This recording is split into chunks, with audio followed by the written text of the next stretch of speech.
You gotta work for it. Yeah! Come on, Maximo. Oh, my, there it is. Oh, she's so dainty. Oh, that's, we are on the menu. Woo! There you go.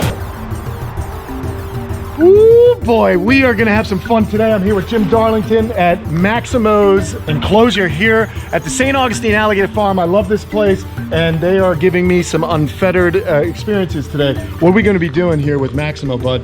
So we're going to try to get him to leap out of the water for his food, and, and he pushes off a little bit with his feet, but mostly it's some shakes of that tail, which will send him up actually probably high enough that if you stuck your camera down there, he might be able to reach that. He's waiting patiently for something. Oh my gosh!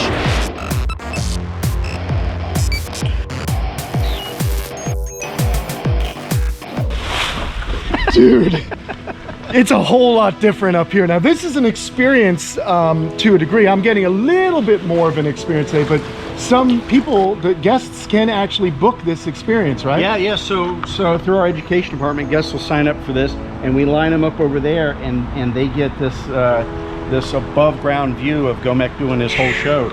We have a whole routine that these animals do for their little training session. Okay. And it's all part of their feeding demonstration, and guests get to watch it from our point of view. So are we, and interact with you and ask you questions, which I think is also invaluable, guys. So this is really cool. I told you I was going to be hanging out at the alligator farm here in St. Augustine. So you were explaining to me, I screwed up a little bit, and I'll tell you what I think I did wrong. You were explaining to me earlier, he wants Maximo to either be lined up going north or south. So he doesn't bang into the enclosure walls here. So I kind of made him bang in there. Now, luckily, he's a big muscular child, I think. How big is Maximo right now?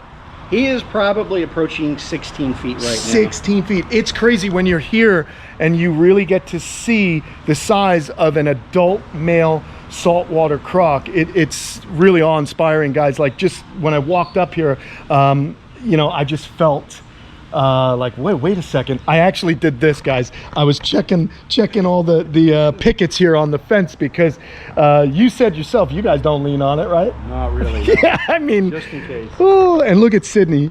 Oh my gosh, she is gorgeous. So all right, bud, let's get right to it, man. Let's start feeding here. Lauren, do you want to come and you maybe have to distract Sydney so we can... So here is our friend Lauren. Lauren and I go way back. She's a turtle lady as well. And I have a bunch of Orlidia how do you say it? Orlidia borneensis? Yeah. It's borneensis, because there's Badiger borneensis. Borneoensis. Okay, guys. Well, anyway, she's the stud bookkeeper for that particular species, of which she knows how many I have. I just know I have a lot in my pond.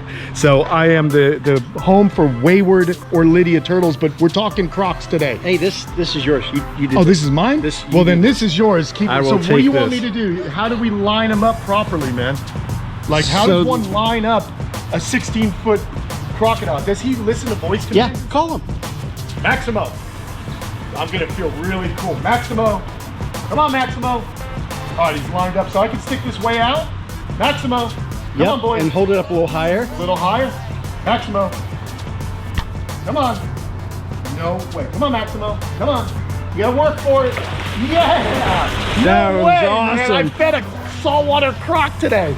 My day is complete, and it's just started. That is awesome. And you know, the other cool thing, friends, is I'm getting some good ideas. You know, these, in my opinion, the folks here at St. Augustine are the crocodile and alligator experts. As you guys know, I took on my buddy Fred Grunwald's animals. This has given me ideas, because this is just regular twine rope that doesn't hurt them if they digest it, right, Jim? Right. It's a seesaw, I think is what they call it. Okay. So it's a biodegradable material. Very cool. Okay, do I get to do another one? Absolutely. I'm actually sweating, man. It's so cool. Jim, I don't mean to make you a camera guy right now, but I don't go that way. Go this way? If you want to distract Well, her. let's give him a little chicken, people. What do you guys think? Would you want to do this? Let me know in the comments below if you guys would enjoy this kind of activity. Look at Sydney. She wants one too. Come on, Maximo. Oh, look at him. They're kind of getting in a little tussle. Watch this. Just like married couples do. Maximo, here.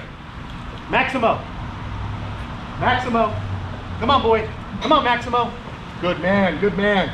So this is definitely a fun gig, man. So if you guys have the opportunity, is this high enough? Oh, come on, Maximo, you can do better than that. That was close. It's close. So you can come back this way, little. Now, what we're doing also is a good thing for the animal because it's enrichment. There it is. Oh, whoa, man. I'll tell you what, we got some friends out here watching. It's a little nerve-wracking even holding this thing, I gotta be honest with you. So this is really cool. So Jim, this is all good for enrichment and exercise for the animal. Absolutely. Yeah. Actually, and a lot of times we'll have them actually go to like station number 1, they get out of the water, and big saltwater crocodiles, even medium-sized saltwater crocodiles, don't actually get up and high walk like some crocodilia do.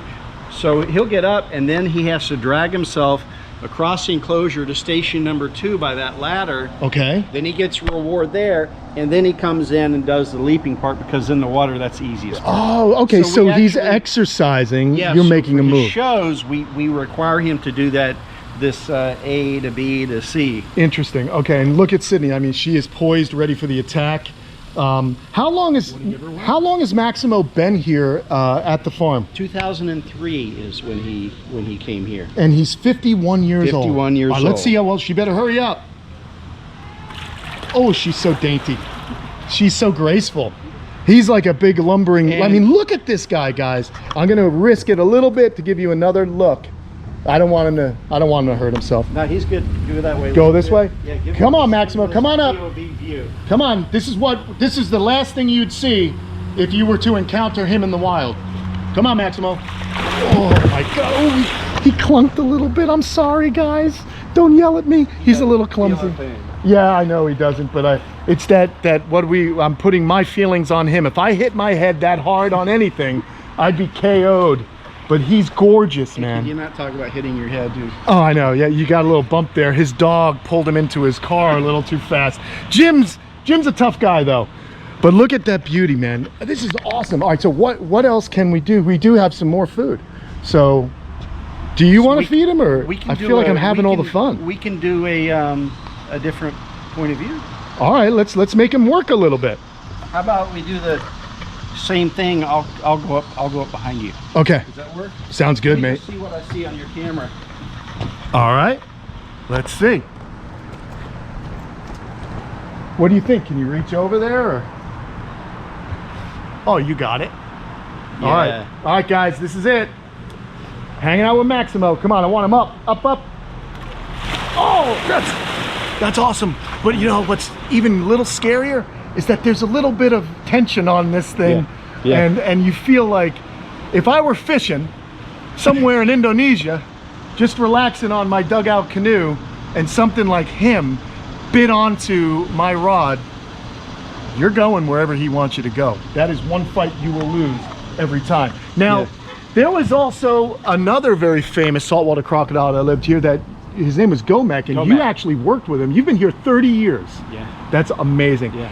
You know, so many of my viewers ask, how do I become, a zookeeper, or how do I do a job like this? And how did it work for you, Jim? So way back when, I had a lot of reptile experience, and I would do shows and lectures for any type of group of people. And so when I came here and applied for a job, I had valuable show experience and lecture experience that they happened to need right when I was here. Okay. So they hired me pretty quick.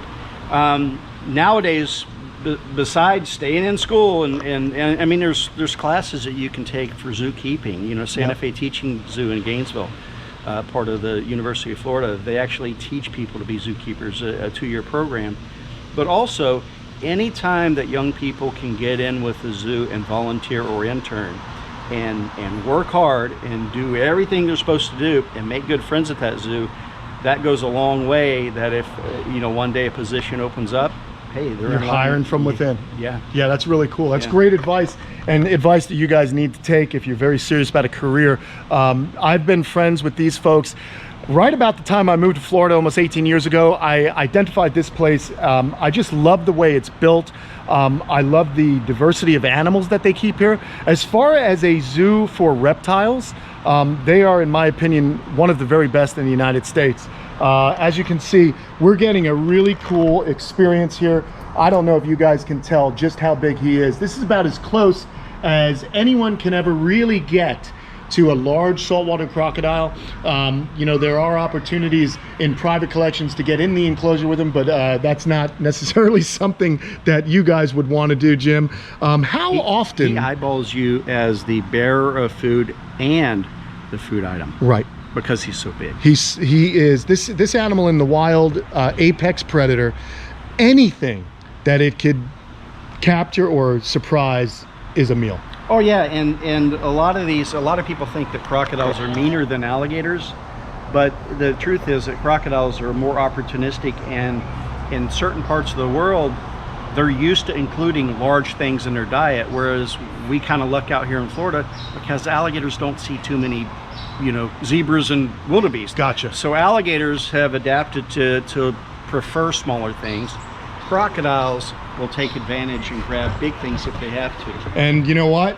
Human beings have been living alongside crocodiles since there have been human beings, and we are on the menu. Woo! There you go. Finally, one where I didn't get him to clamp his beautiful head on the side of the enclosure. But man, really cool stuff. We're gonna have a lot more videos coming from St. Augustine. I hope you guys enjoy it. It's a lot of fun. Jim, thanks, man. Today was your day off. Oh, good, man. Is it okay? Knuckles, thank you very much. Great time. Come visit the zoo. St. Augustine Alligator Farm is the zoo for you. So if you want this experience, go online and register. You can get to see Maximo eating up close. I'm really psyched, and the adrenaline is definitely pumping. Little tidbit of info: a few years ago, a knucklehead broke in and jumped into the Nile crocodile pond. He survived. Here we go. My job is to survive also. And away I go. The best way to see the zoo is through their aerial tour. Their aerial adventure is basically an obstacle course and a zip line that goes through the entire zoo. Oh my gosh. This is some Indiana Jones stuff. Look out, dude. This is awesome. This has definitely got a Temple of Doom vibe to it. Oh look, there's a galop. Just relaxing. Oh, so graceful, so graceful. Pretty amazing, guys. You get some speed going too. It's so much fun. The best part is you get to see a vantage point of the zoo that not many other people can see. I like this behind the scenes tour. Whew.